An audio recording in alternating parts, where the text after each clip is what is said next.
So I'm gonna take a few minutes to explain some really important stuff. You can skip to the minute on the screen if you want to go straight to the fight, but I really advise you to stick around and then I won't take that long.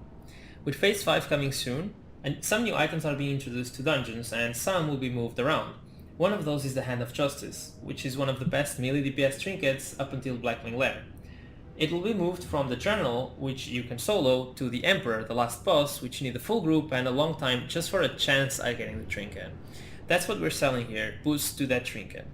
And because Blackwing Lair has been out for so long, a lot of people have alts and they have a lot of gold.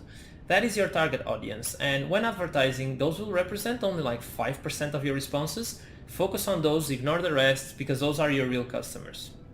For those people, it's also better to spend some gold now to get it, versus having to spend a lot of time later doing Emperor runs for a chance at it. Because of that, I charge about 20 gold per run, and with a 5% drop chance, it averages at 400 gold to get the trinket for them, which is not that expensive if you compare it to some other items in the auction house that aren't even that good. I forgot to say, these prices will only increase the closer we get to the phase 5 release, especially on the announcement day. They usually announce it 2 weeks before. These prices are probably gonna boom on that time.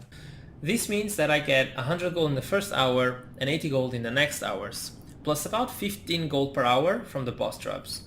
Because you need lesser invisibility pots and some greater mana pots, this averages between 90 and 100 gold per hour, depending on how lucky you are with the boss drops. He drops a two-handed axe that is worth 5 gold, and if you take breaks and always do 5 runs per hour as well. Now, let's talk about gear. The best thing you can get here is reflect gear, I'll get onto that in a second, then MP5, plate with stamina and intellect, and a really fast weapon for judgment procs. Now, why the reflect gear? You're only going to be killing one mob, the boss, nothing else the whole dungeon. It takes about 8 minutes to kill him for me currently, and he does about 200 hits to me in that time. If you have a lot of reflect gear, that'll do an insane amount of damage to him. So for example, if you have Red Aura, the trinket from Ragnaros, Nagel Ring, and the really cheap consumable from Ungoro Crystal Spire, you'll get 48 reflect on each hit. That times 200 is 9.6k, which is almost half of his health. That makes this fight so easy if you have those items for any Paladin in any spec and gear. Now, I don't have any of those though, sadly. So, on to the next. You need some MP5, you need plate for armor because he hits quite heavily, and you need a fast weapon, like I said. I have the Flurry Axe, pretty amazing for the judgment procs, and I think tier 1 8-piece would be the best for this farm, because tier 2 with spell damage doesn't really work because you're only killing one mob, and the 8-piece with the fast weapon would proc a lot of that self-healing from the melee attacks. Now, as for talents, I am deep Prot with Holy Shield. This helps a lot. If you see the last time I killed him, I did like 4k damage with Holy Shield, and then I have Illumination for getting the mana back and sustain. I suspect if you have that reflect gear, any spec will work here. Divine Favor also works. Like, I think with the reflect gear this is so trivial. However, if you don't have that and if you're struggling to do this, there's other things that can help. The best thing it can help you is the Onyxia buff, that 10% spell crit for the Illumination procs, the damage as well, that's really good. You can ask mages and priests and druids for the 1 hour buff. You can use some consumables like Mage Blood Potion, some higher or better mana pots. You can use some Night Fiend soup as well, and basically with those, it's going to make the fight almost trivial, right? Currently though, I'm not doing it with any of that. Why is that not equipped? Currently, I'm not using any of that. I don't have tier 8 or 8-piece tier 1. I don't even have an enchant here, I don't have any reflect gear, and I still managed to kill him only using the Night Fiend soup, some greater mana pots, which is really cheap, within 8 minutes of engaging, I think. So it averages each run at about 10 minutes. Now, with that said, I'm going to go and show you how to get there and how to kill him. Alright, so onto the poll. Obviously, the first thing you need is the key to open these doors here. Don't be too worried if you pull any mobs. You won't kill anything and you'll just evade them at the window. You know, if you don't know what that is, I'll show it in a bit when I get there. It's inevitable to pull some mobs in this room, but But just really, don't worry, you'll see me pulling as well. Try to pull the least amount of mobs and keep running, hug this wall. I'll even get dazed here, and it's still okay. If you hug the wall, you won't pull a lot, jump out the window, and done. They're resetted, or resetting. In here, you want to come to this corner, right? And you want to be in a straight line with that kind of ceiling there. And as soon as the mobs evade, then you can jump forward. And you jump in this corner forward once, and you run all the way up, and you jump again up there, and you jump once more, and you fall into the invisible floor. Boom, done. Now, to skip the next mobs, you are going to need the invisibility potion, the lesser invisibility, to be as cheap as you can.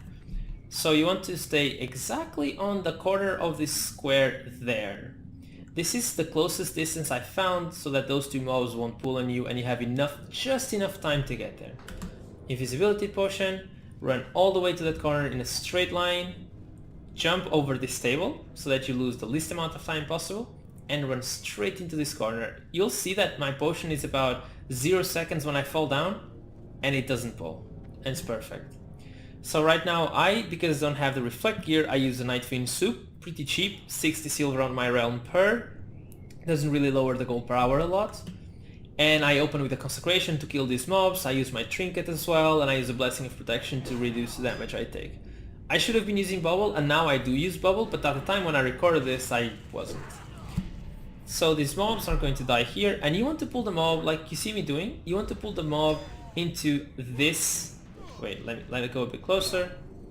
There we go. Okay, so you want to pull the mob into that square. All this square here is basically like the safe zone, but you want to have him around that side. It's the safest thing I can tell you that the mob needs to be at.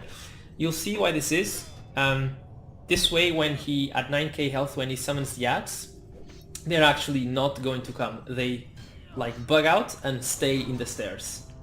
Now, I'm just going to talk about a couple of things in this boss fight that you need to worry about. The first are these Sunders. When you get 5 stacks, he hits quite a lot. It removes 15% of your armor reduction. And if he crits, like you just see there twice in a row, like you're in trouble. Sometimes if you get too low, don't be afraid to bubble and reset those Sunders as well. So every time I get a crit, obviously I put the Holy Shield max rank up. Sometimes he's going to enrage and have the debuff, the 5 stacks of the debuff. And that's when you want to use like a rank 1, even if you don't have redoubt up, like just now, I don't have redoubt up, and he still got 5 stacks on me, and this enrage is gonna attack really quickly, you'll see. See 1, 2, and then the third one. So at those times I just use sometimes a rank 1 Holy Shield. Always have Judgment of Wisdom and Seal of Wisdom up, and this is literally the whole fight. Every time you can use a mana pot if you're low on mana. Sometimes you're lucky with the procs from your weapon and you get a lot of mana back. Sometimes you're a bit more unlucky. Sometimes you get a crit from a Holy Light and gives you all the mana back. You know, depends on how you're feeling the fight is going. A nice average is you should always be at around the same mana or a mana percentage as the boss health is. So right now I'm like almost the same. He's maybe at like 70 and I'm at like 70 as well almost. And now I just critted, really lucky, and you keep on going. This is literally the fight. I'm going to speed this up because honestly there's not a lot more I can say about this. The only thing worth mentioning is to not be afraid of using Leon Ants like I did. Bubble and Bob to reset your Sunders, or if you're really low. Dying in here is actually worse than using a cooldown like that. So when the ads come at about 9k health, I'm gonna turn the camera around, and because of this positioning where I have the boss right now, they're not actually going to pull. They're going to run all the way, but then stop, some in the stairs, some down here. I think he's really close to doing it. Let me speed this up a little bit more. Okay, there we go. It's about now. There, he yells out for, or cries out for an alarm, and all the mobs come and look where they stay. Everything evades in that spot. So, like I said, you're only killing one thing, it's the boss, and nothing else this whole dungeon. Oh, well, the few ads in the beginning, but they're like trash mobs and they really die with 2 consecrations. This is the whole fight. You just saw me bubbling there, you just try to keep your sustain up. Now, if you had the reflect damage, like I said, it would make this so trivial, because he would do 9k damage to himself just from reflex. It's just insane, and it means that you wouldn't have to sustain as much. Maybe you wouldn't even have to drink as many mana pots as well, or use the Night Fiend soup, and just makes it the whole thing cheaper. I think it's more worth to spend the gold in a Crystal Spire consumable than to spend it on like a mana drink or a mana pot, for example. And that's it, that's the fight. As for the boosty, he can literally just stay at the entrance, where as soon as he enters the portal, he can just AFK and stay there, because you do have enough range with Master Loot or even group loot to give him the item. I do use Master Loot because I don't want him to ninja like the axe in case if it drops. And as you can see, even with this gear, it only took me 6 minutes and 40 seconds to kill him. And with the logout time, this means that I will end up at exactly 9 minutes with this pull. So thank you for watching, and maybe I'll upload some other Paladin farms that I found out in future videos. Cheers!